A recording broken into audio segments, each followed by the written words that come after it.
I joined the cast of Blake's 7 for the 6th episode out of a scheduled 13.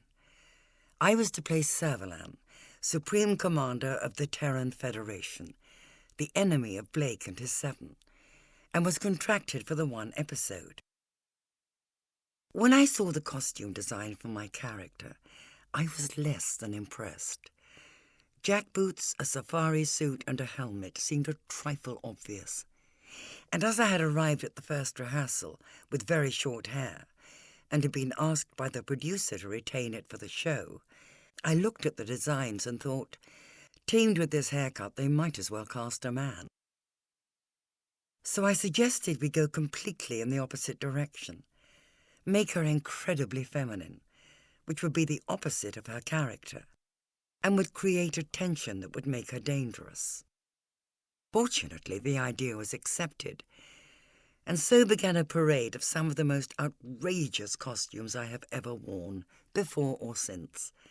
Some of them worked, some of them were risible, and all of them were memorable. During filming, the producer told me he was very pleased with the way Servalan was developing, and asked if I would consider returning for a few more episodes. Regular work? I nearly bit his hand off.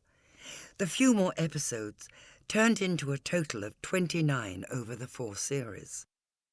I'd been seeing Hop regularly after Jim's departure, and we'd been exploring the archetypes in some depth. I was also a tad fragile emotionally, oscillating between overconfident highs and lows of black despair. It was from this rather dodgy psyche that Servalan presented herself, and provided me with the roller coaster ride of my life to date. For the first 2 series, she was dressed in white. The frocks were a little OTT, but nothing too outrageous. Actually, I take that back. I remember a white leather suit, jacket and full-length skirt split to the crotch, under which were silver tights of an unfortunate thickness, which felt and no doubt looked like those of silver pot scourers, and feet encased in boots decorated with silver braid and tied with bows.